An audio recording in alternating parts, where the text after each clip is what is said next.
Bom dia, meu irmão, minha irmã, que a paz do Senhor Jesus seja com todos vós nesta manhã de segunda-feira, dia 30 de março.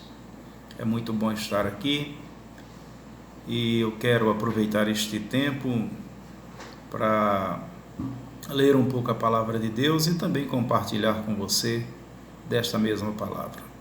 Eu quero convidar você a abrir a sua Bíblia em Efésios capítulo 6, e nós estaremos lendo a partir do verso 10 até o 20. Diz assim a palavra do Senhor: No demais, irmãos meus, fortalecei-vos no Senhor e na força do seu poder.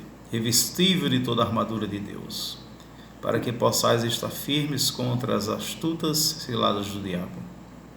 Porque não temos que lutar contra a carne e o sangue, mas sim contra os principados, contra as potestades, contra os príncipes das trevas deste século, contra as hostes espirituais da maldade nos lugares celestiais.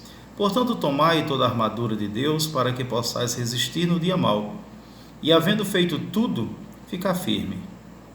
Estai, pois, firmes, tendo cingido os vossos lombos com a verdade, e vestida a couraça da justiça, e calçado os pés na pregação do Evangelho da paz, tomando sobretudo o escudo da fé, com o qual podereis apagar todos os dardos inflamados do maligno.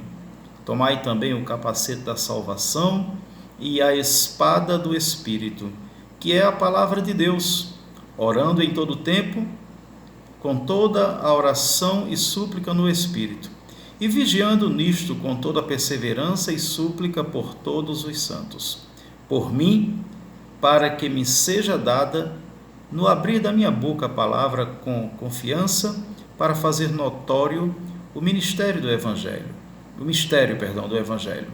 pelo qual sou embaixador em cadeias, para que possa falar dele livremente, como me convém falar.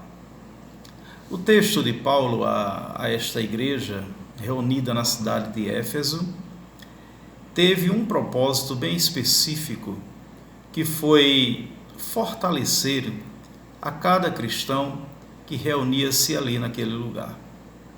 Nós sabemos que a vida dos primeiros cristãos não fora uma vida muito fácil no que diz respeito ao exercício da sua fé.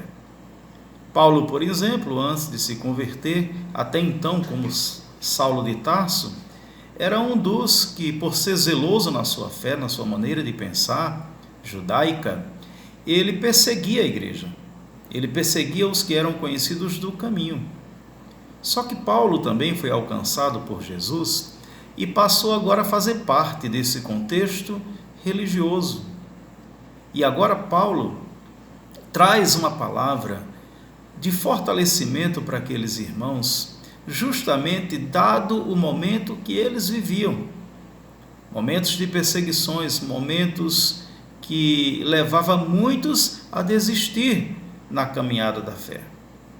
Eu quero nesta manhã também compartilhar com você esse mesmo texto, dentro desta mesma visão, que nós não podemos negligenciar a nossa fé por causa dos inúmeros problemas que se levantam em nossa vida no dia a dia. Aqui Paulo vai estar falando para a igreja em Éfeso sobre uma armadura.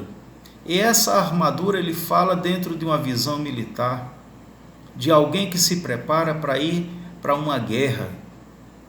A bem da verdade, irmãos, nós cristãos vivemos uma guerra constante.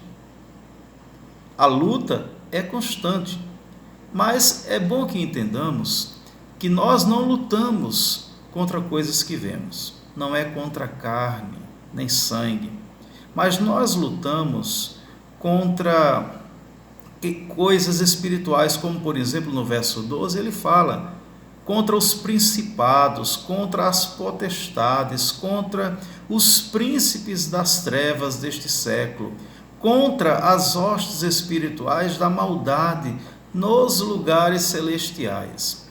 A Bíblia, ela nos ensina que o príncipe deste século é o diabo.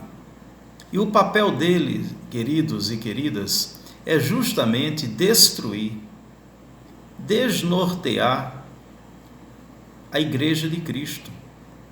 Se ele consegue atingir a igreja no requisito fé, ele vai enfraquecer este ou esta que é o povo de Deus.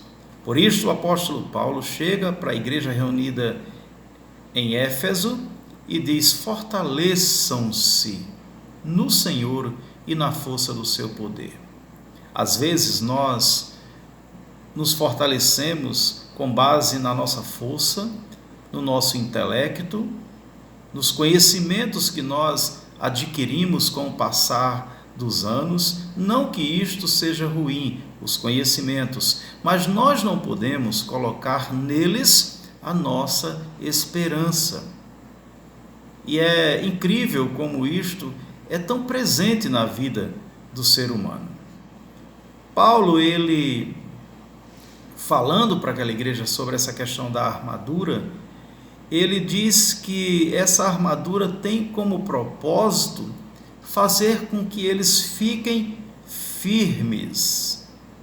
Verso 13, ele diz: tomai toda a armadura de Deus para que possais resistir no dia mau. E havendo feito tudo, ficar firmes. Os dias que nós estamos vivendo, irmãos e irmãs, não estão sendo muito diferentes dos dias que Paulo viveu, que a igreja em Éfeso passou. São dias maus, são dias turbulentos, são dias tempestuosos. Mas nós, como igreja de Cristo, precisamos nos manter firmes. Estais, pois, firme. De que maneira? Ele coloca algumas orientações aqui. Cingindo vossos lombos com a verdade. A vida do crente, ela deve ser pautada na verdade. Vestida a couraça da justiça. Precisamos ser justos em tudo que fazemos, nos nossos julgamentos, nas nossas ações, calçando os pés na pregação do Evangelho da paz. A igreja precisa ser um agente de paz aqui na terra. Precisamos promover em Cristo paz. Mas, sobretudo, Paulo diz: tomem o escudo da fé, verso 16. Pois só com ele podereis apagar todos os dardos inflamados do maligno. Todos os levantes que o diabo tentar contra a igreja do Senhor serão vencidos e derrotados com o escudo da fé. A fé, queridos, leva-nos a lugares que jamais nós poderemos chegar com a nossa própria força. Tomem também o capacete da salvação, a espada do Espírito, que é a palavra de Deus. É na palavra que nós encontramos força para caminharmos. Eu fico, às vezes, admirado em ver como existem pessoas, ainda até mesmo dentro das igrejas, que não sabem quem elas são em Cristo, que não sabem a sua verdadeira identidade. Eu quero que nesta manhã você entenda que você, a partir do momento que se entregou a Cristo, você se tornou, por meio de Cristo, uma nova criatura. A sua vida, ela passou a ser transformada desde então. Você deixou de ser um simples cidadão da terra e tornou-se em Cristo um cidadão dos céus. Mas que este fortalecimento, meu irmão, minha irmã, venha à tua vida de Deus, e não por meio da tua força, e não por meio dos teus conhecimentos, e não por meio daquilo que você pensa fazer, que leva muitas vezes à arrogância, à pretensão de santidade. Que Deus te abençoe nesta manhã e que nos fortaleça por meio da força do seu poder. Esta é a minha oração, em nome de Jesus. Um forte abraço em Cristo Jesus para todos. Amém.